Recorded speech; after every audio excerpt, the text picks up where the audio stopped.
నమస్తే అండి, welcome to our channel. మనతో ఈరోజు సీనియర్ జర్నలిస్ట్ దుర్గా కుమార్ గారు ఉన్నారు. నమస్తే సార్. నమస్తే మా మౌనిక, మన పాప్కార్న్ వీక్షకులు కూడా.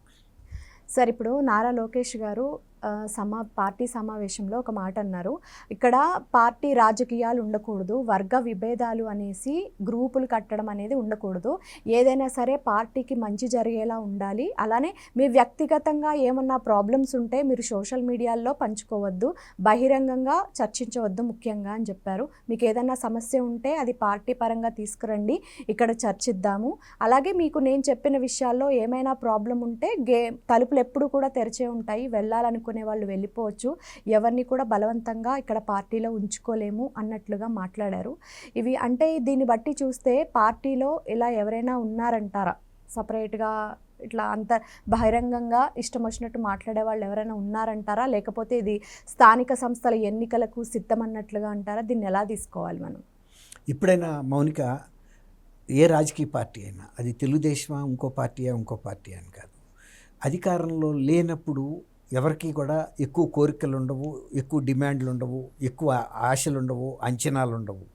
వాళ్ళు కలిసి పనిచేయాలి, అధికారంలోకి రావాలి అనే ఒక్క ఏకైక ధ్యేయంతో పనిచేస్తారు. కాబట్టి అధికారం లేనప్పుడు పార్టీని నిర్వహించడం, ఒక రకంగా ఐకమత్యాన్ని నిలబెట్టడం చాలా తేలిక. ఎందుకంటే వాళ్ళందరి లక్ష్యం కూడా ఇతర పార్టీలు తమను వేధిస్తున్నాయి కాబట్టి తమ పార్టీ అధికారంలోకి వస్తే తమకు ఒక రక్షణ ఉంటుంది, ఒక భరోసా ఉంటుంది, ముందు వేధింపులు పోతాయి అని అనుకుంటారు. దాంతో ఒకే ముఖంలో పనిచేస్తారు. పార్టీలో ఐకమత్యం నాయకుల మధ్యలో కానీ కార్యకర్తల మధ్యలో కానీ స్పష్టమైనటువంటి ఒక అవగాహన ఉంటుంది. కాబట్టి ఎప్పుడైనా డబ్బులుంటే ఎలా వివాదాలు వస్తాయో, అధికారం ఉంటేనే ఇలాంటి అభిప్రాయ భేదాలు కానీ వివాదాలు కానీ వస్తాయి.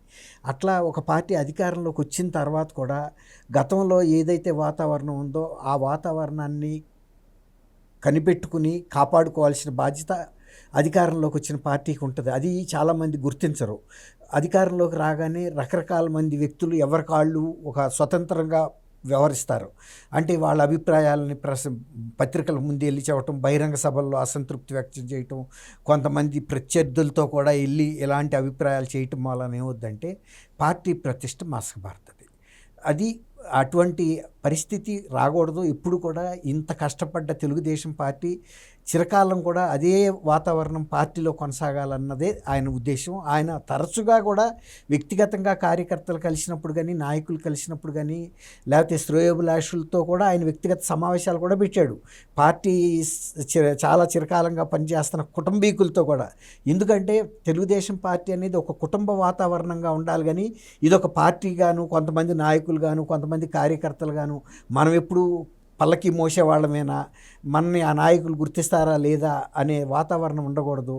వాళ్ళ కష్ట నష్టాలు మన ఇబ్బందులు అధికారంలో ఉన్నప్పుడు వాళ్ళని దగ్గరికి తీసి వాళ్ళతో కుటుంబ సభ్యులు కూడా పిలిచి అందరూ కూడా ఒకే వేదికలో ఒక పెళ్లి వాతావరణంలాగా కూడా ఆయన అట్లాంటి సమావేశాలు ఏర్పాటు చేశాడు, విందు సమావేశాలు.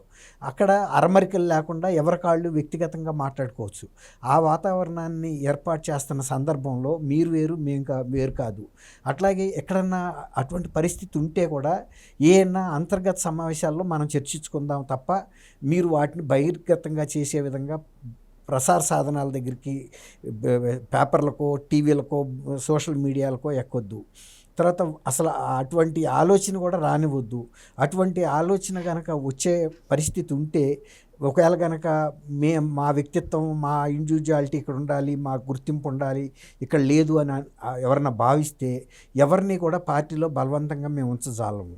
అటువంటి అభిప్రాయాలు కలిగిన వాళ్ళు, లేదు ఇతర పార్టీలు బాగా పనిచేస్తున్నాయి అనుకునేవాళ్ళు, అంటే ఇప్పుడు కూడా అటువంటి వాళ్ళకి ద్వారాలు తెరిచి ఉంటాయి తప్ప నియంతృత్వంగా మా పార్టీలోనే కొనసాగాలనే ఒక వాతావరణం అయితే ఉండదు. స్వేచ్ఛా వాతావరణం. కావాల్సిన వాళ్ళు వస్తూ ఉంటారు, సినిమా చూసిన వాళ్ళు ఏమో బయటికి వెళ్తారు, సినిమా చూడాల్సిన వాళ్ళు లోపలికి వస్తారు, సినిమా థియేటర్ లాగా. అంతే కదా. అంతేగాని సినిమా అయిపోయిన తర్వాత కూడా తలుపులు మూసి చూపించలేరు కదా.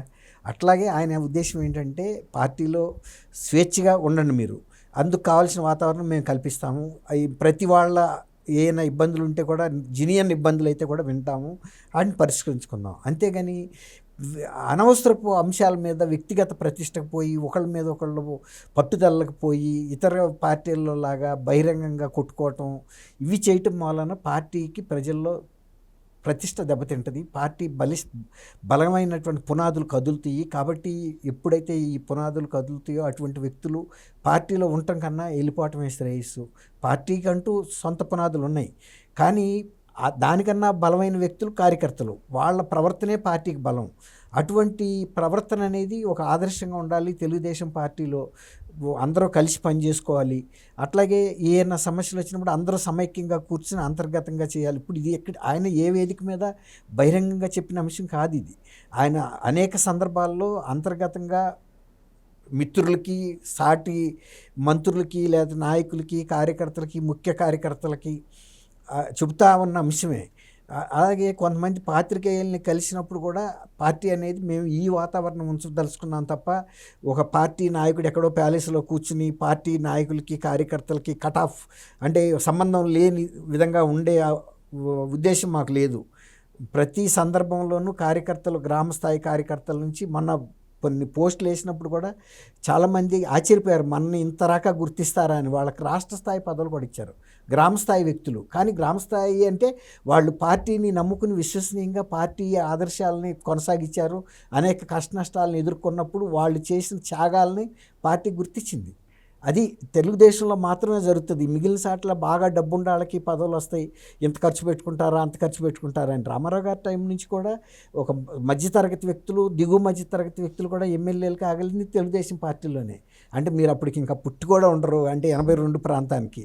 82లో అప్పటికి రాజకీయాలు అనేది రాచరిక కుటుంబాలకి, ఉన్నతమైన కుటుంబాలకి తప్ప సమితి ప్రెసిడెంట్లు అవ్వాలన్నా, ఎమ్మెల్యేలు అవ్వాలన్నా ఫస్ట్ టైం 82లో ఆయన చాలామంది లోయర్ మిడిల్ క్లాస్కి, యంగ్ పీపుల్ బాగా ఎడ్యుకేషన్ ఉండి ఆదర్శ భావాలు ఉంటే చాలు, ఆర్థిక పరిపుష్టి లేకపోయినా సరే నిలబెడదాం. అప్పటికి రామారావు గారికి ఒక ఇమేజ్ అనేది ఉంది. ఆయన కొత్త రకం రాజకీయం తీసుకొస్తున్నాడు, ప్రజల దగ్గరికి రాజకీయం అది తీసుకెళ్ళాడు కూడా. ఆ రోజు నుంచే ఎమ్మెల్యేలను ప్రశ్నించగలిగిన స్థితికి వచ్చారు. అంతకుముందు ఎమ్మెల్యేలను సామాన్య ప్రజలు వెళ్ళి కలవలేరు.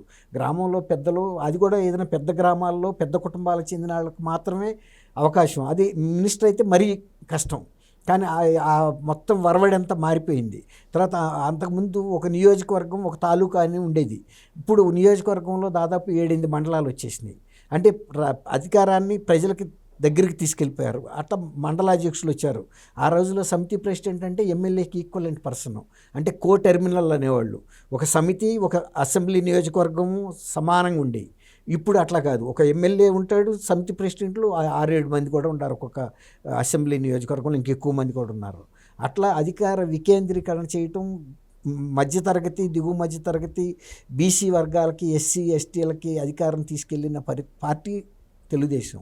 కాబట్టి తర్వాత ఇంకోటి ఏంటంటే, గతంలో ఆయన ఈవెన్ ఒక మొత్తం ఉమ్మడి ఆంధ్రప్రదేశ్కి తెలుగుదేశం పార్టీ అధ్యక్షుడిగా ఉన్నప్పుడు కూడా ఆయన గ్రామస్థాయి కార్యకర్తలను పెట్టుకుని ఆయన వేదిక మీద బాషి పట్టేసి కూర్చుని గంటల తరబడి కూడా గ్రామస్థాయి నుంచి వచ్చిన కార్యకర్తల అభిప్రాయాలు కూడా వినేవాడు. అదే సంస్కృతి ఇవాళకి కూడా కొనసాగుతుంది. ఆ కొనసాగించాలన్నదే లోకేష్ గారి అభిప్రాయం. అందుకే ఆయన అభిమతాన్ని చెప్పాడు, గతంలో ఉన్న వాతావరణమే మనం కొనసాగిద్దాం. అధికారం ఉన్నా లేకపోయినా పార్టీ ఎప్పుడు మనం షేక్ అవ్వలేదు. ఇవాళ అధికారంలోకి వచ్చాం కాబట్టి మనం స్పర్ధలు పెట్టుకుని మనని బలహీనపరచుకోవద్దు. United we stand, divided we fall అన్నట్టుగా ఆయన థియరీ. మనందరం ఐక్యంగా ఉంటే మన పార్టీ బలంగా ఉంటుంది, మన అధికారం కూడా చిరకాలం కొనసాగుతుంది, మనం ప్రజలకి సేవ చేయగలుగుతాం మనం అనుకున్న రీతిలో. అలాగే నియంతృత్వ ధోరణి కలిగిన పార్టీలని ప్రజలు బలి కాకుండా కాపాడగలుగుతాం దూరంగా ఉంచడం ద్వారా అధికారానికి అటువంటి పార్టీలని. అది దాని soul of the matter Lokesh garu చెప్పింది. కాబట్టి ఇప్పటికే ఆయన అనేక సందర్భాల్లో చెప్పాడు కాబట్టి చాలా వరకు కార్యకర్తలకు కూడా అది అర్థమైంది. ఓకే, థ్యాంక్ యూ మౌనిక, మన వీక్షమిత్రులకు.